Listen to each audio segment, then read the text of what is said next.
ঘটনাটো মানে যেনেকৈ গ্ৰন্থমেলাখনৰ এখন সাধাৰণ সভা আহ্বান কৰা হৈছিলে সেই সূত্ৰে আমি গৈছোঁ। তো যোৱাৰ পাছত মিটিং আৰম্ভ হোৱাৰ পাছত তেওঁলোকে মানে কিছুমান ব্যক্তিসকলে তেওঁলোকে যিজন আগৰ সভাপতি আছে তেখেতক মানে স্থায়ী সভাপতি পাতিবৰ কাৰণে তেওঁলোকৰ মানে আলোচনা, তেখেতে সভাপতি থাকিব লাগে। তো তেখেতে যেতিয়া মানে সভা আৰম্ভণিত একচুৱেলি এক্সিকিউটিভ যিটো ৱৰ্কিং প্ৰেচিডেণ্ট আছিলে তেখেতে মানে সভাখন চলাই আছিলে। তো তাৰপিছত স্থায়ী সভাপতি মানে আব্দুল খালেক ডাঙৰীয়া তেখেত আহিলে। অহাৰ পাছত তেখেতে কৈছিলে যদি সভাপতিলৈ কোনো ধৰণৰ কাৰো দ্বিমত আছে, যদি বেলেগ কোনো সভাপতিৰ প্ৰস্তাৱ আছে তেতিয়াহ'লে দিব পাৰে।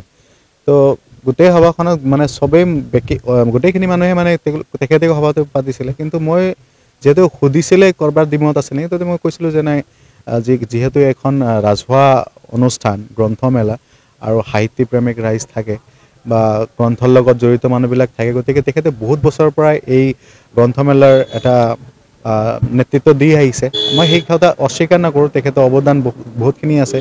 কিন্তু এজন মানুহ সদায় স্থায়ীভাৱে যে সভাপতি হৈ থাকিব লাগে সেইটো কথা নাই।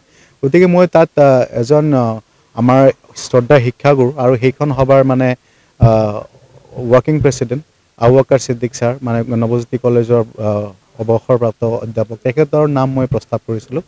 যদিও সেই প্ৰস্তাৱত কোনো ধৰণৰ সমৰ্থন নাছিলে, তাৰ পাছত বাকীসকলে তেওঁলোকে মানে তেওঁলোকৰ নিজস্ব যুক্তি দিছিলে নে আগৰ সভাপতি থাকিব লাগে, আব্দুল খালেকে সভাপতি থাকিব লাগে। মই আৰু একো কোৱা নাছিলোঁ। গোটেই সদনে যিহেতু তেখেতক সমৰ্থন কৰিছিলে, ৰাইজে মানে তেখেতকে বিচাৰিছে, মই একো কোৱা নাছিলোঁ। পাছত সভাপতিজনে তেখেতে মানে আকৌ মোক সুধিছিলে যে গোটেই সদনে যিহেতু মোকেই সভাপতি হিচাপে বিচাৰিছে, তো তুমি সদনৰ লগত একমত নে তোমাৰ আগৰ যিটো মত আছে সেইটোতে অটল আছা? মই কৈছিলোঁ যে সদনৰ যিটো মত সেইটোক মই সন্মান কৰোঁ, কিন্তু এতিয়াও মোৰ মতে মই ঠিকেই আছোঁ। মই মোৰ মতটো এতিয়াও মানে দ্বিমতে হৈ আছে। মই সদনৰ মতে মই একমত নহয়, সেইটো কৈছিলোঁ।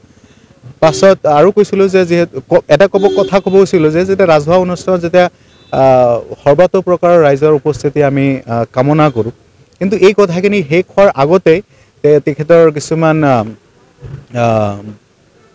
বাহিনী মোক বেয়াকৈ আক্ৰমণ কৰি মাৰপিট কৰিবলৈ আহে।